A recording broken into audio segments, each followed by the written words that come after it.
اللہ تبارک و تعالی استقامت آپ سب لوگوں کو عطا کرے۔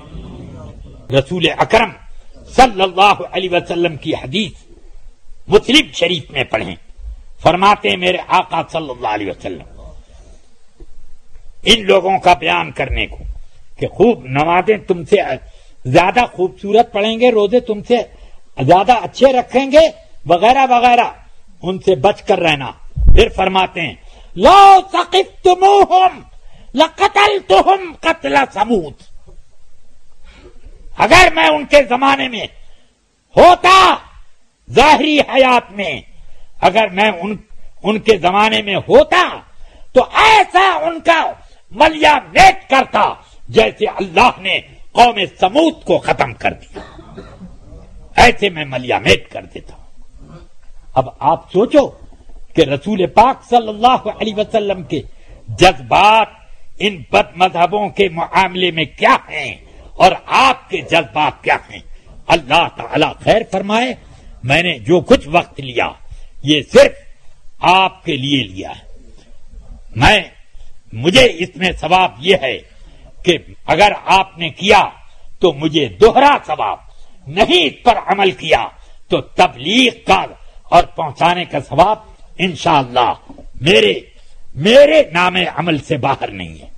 اللہ تعالی ہم سب کو توفیق خیر سے نوازے اور سنیت پر استقامت عطا فرمائے، بد مذہبوں کے رشتے، ان کی دوستی، ان کے میل جول، ان کی صحبت سے ہم سب کو محفوظ رکھیں۔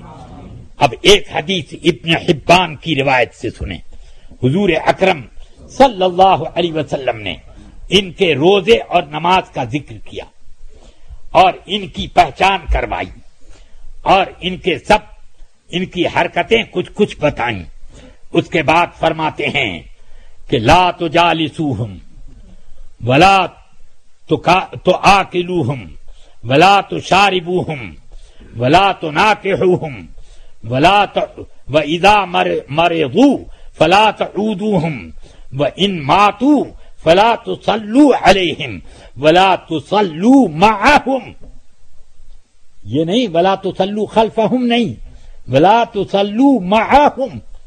فرماتے ہیں رسول اکرم صلی اللہ علیہ وسلم کہ سن لو، ان کے ساتھ اٹھک بیٹھک نہ کرو، ان کے ساتھ دعوتیں نہ کھاؤ، نہ ان کے گھر جا کر نہ اپنے گھر بلا کر، کھانا پینا ایک ساتھ نہ کرو، نہ کسی تیسرے گھر جا کر ان کے ساتھ مت کھاؤ، ولا تشاربوہم، ان کے ساتھ پینے کا بھی معاملہ نہ رکھو کہ چائے نوشی کی دعوت ہے کسی کے گھر، سنی بھی بلایا گیا، ٹنی بھی بلایا گیا اور جا کر کے ایک ساتھ پینے لگے، تو یہ منع میرے آقا نے فرمایا۔ ولا تناکحوہم، ان سے شادی بیاہ کے رشتے مت بناؤ۔ فرماتے ہیں بیمار پڑ جائیں تو ان کی مزاج پرسی کرنے نہ جاؤ، ہاں ایکسیڈنٹ ہو جائے تو اٹھا کر ان کو مت لے جانا ہاسپٹل کہ یہ بھی تیمارداری ہے، ہاں ان کی مزاج پرسی ہے۔ فرماتے ہیں جب بیمار پڑ جائیں تو ان کی مزاج پرسی نہ کرو، اور فرماتے ہیں میرے آقا صلی اللہ علیہ وسلم کہ وَإِن مَاتُوا فَلَا تُصَلُّوا عَلَيْهِمْ، مر جائیں تو ان کی نماز جنازہ مت پڑھنا، اور نماز جنازہ ان کی پڑھنا تو بڑی بات ہے، وَلَا تُصَلُّوا مَعَهُمْ، ان کو بغل میں کھڑا کر کے نماز بھی مت پڑھنا۔ صف میں آ گئے تو اس کی نماز تو شیطان اٹھائے گا، تمہاری نماز بھی اسی میں لے جائے گا، فرشتے قبول نہ کریں گے۔ صف میں گھسنے مت دو، فلا تصلوا معہم۔ تو اب ان سب تنبیہات کے بعد کیا بات سمجھ میں آتی ہے؟ اللہ تعالی مجھے اور آپ سب کو دین پر استقامت عطا فرمائے۔